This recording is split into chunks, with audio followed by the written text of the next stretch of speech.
Welcome back. The death of Philip Seymour Hoffman brought to light an addiction that many face every day, and it's an ongoing issue that unfortunately is only getting this kind of attention now because of a famous star and his untimely death. So joining us now to talk about the battle that addicts face every day, even many in our own community, Rob Kelly, and he runs a recovery group here in North Texas, and Shanta Lamb. She's been clean 1 year after overdosing twice. So Shanta, and thank both of you for coming in. Good to be here. Yeah. So tell us, first of all, kind of big picture about the problem of just heroin addiction alone. What do we not understand about it? It's a huge, huge problem. And the reason why it's come to the head, of course, is for Philip, who died of a heroin overdose. Yeah. They found extortionate amounts of heroin in his apartment, allegedly. But it has been a big, big problem, and it has been for the last 20 or 30 years. Two myths about heroin. First of all, it's a dirty drug only used by people who can't afford. Wrong. And secondly, it's a low-use drug. Wrong. It's used more today than it ever has been. 100 people a day in the US die of overdose from heroin. 100 people a day. And what we're lacking is education about the drug. And that's what we do here at Rob Kelly Recovery Group. We go out and we educate parents, and we educate wives and husbands of the spouses, and anything to look for. There's loads of stuff to look for when you're dealing with a heroin addict or someone who's taking heroin. Shante, let me ask you a question. You've been clean for a year. Yes. How difficult was it to get clean? It took me 3 years to get clean. Off and on, you know, relapsing, but the last time it was the most difficult because withdrawals are horrible, but it was also the easiest because I really wanted it this time. Do you have to hit bottom before, I mean, what made you change your mind and say, I can't live this way anymore, I'm going to stop this? Well, the last time that I did it, I relapsed for a month, and I hit bottom very fast. And it was more of a bottom emotionally, of like, I can't go through this anymore.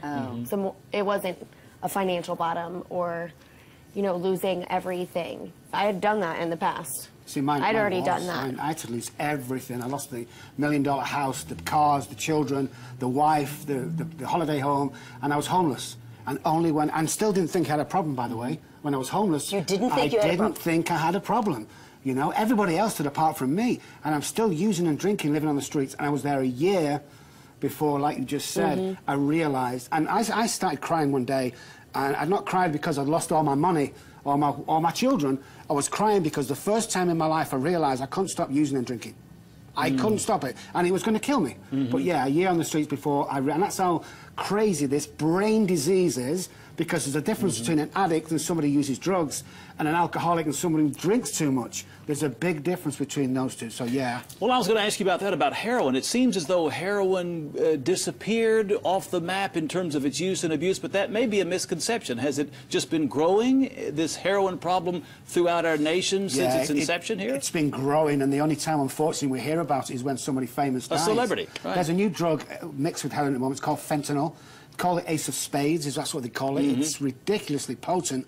Fentanyl is a cancer drug used for giving cancer patients for terrible pain. They're mixing it with the heroin and get people injecting this, and I think 27 people to date has died through overdosing through the Ace of Spades. So it is out there, and it always has been out there. Shante, you're a young person. How did you get started in this? And once you've started, like one time, does that get you hooked? How did this, what happened? I started because I had a couple of friends doing it, and it wasn't the first day I did it I was hooked. The first day I did it, I didn't do it for a couple of days, but you do long for that feeling. You do. It was covering up a sadness, and you know, I never thought I had a problem with drugs and alcohol before it, and it slapped me in the face. I definitely knew. So, Rob, if you have someone, if one of our viewers has someone in the family or in their neighborhood, perhaps, or a friend who they believe may have a problem with addiction, maybe they're not even sure, what are some of the warning signs, and what are some of the mandatory first steps? Warning signs are any change of behavior, especially with teenagers, any change of behavior. But wait, teenagers' behavior is changing all the time. Well, I mean, right? isolation, around the way they dress, around not showering or bathing, that sort of change. Change of appearance, isolation, time off school or college or work. Like dropping out, skipping class. And the first thing you need to do, mums and dads out there, or spouses, is get some help. You know, call anybody, call us, call anybody, but you need to get some help, because if you don't, we're going to end up with the same situation. Like I said, 100 people a day are dying of heroin overdose, and we just don't know it. And it's about time we put it out there, and this is why we're here today, to raise the profile. Heroin is huge out there, and yet the only time we hear about it is when a celebrity dies. It's crazy. Shantae, what would you tell any young kids out there who maybe did it once like you did but aren't hooked yet? I mean, what did anybody ever say, don't ever start this?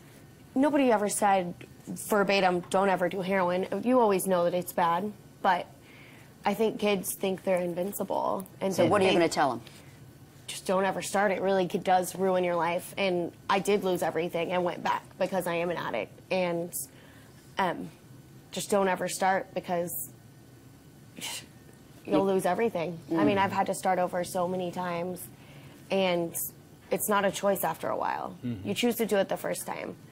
It's not a choice after a while. It's a life. And you can very easily lose your life as well. Definitely. So, Shantae, thank you. What's your drug of no choice? Yeah. Because once you're hooked on it, you don't have a choice to take Yeah. it. You And don't it's sit got there to. one day and say, I'm going to take heroin for the rest of my life. Right. And you can't sit there and say, today I'm going to stop.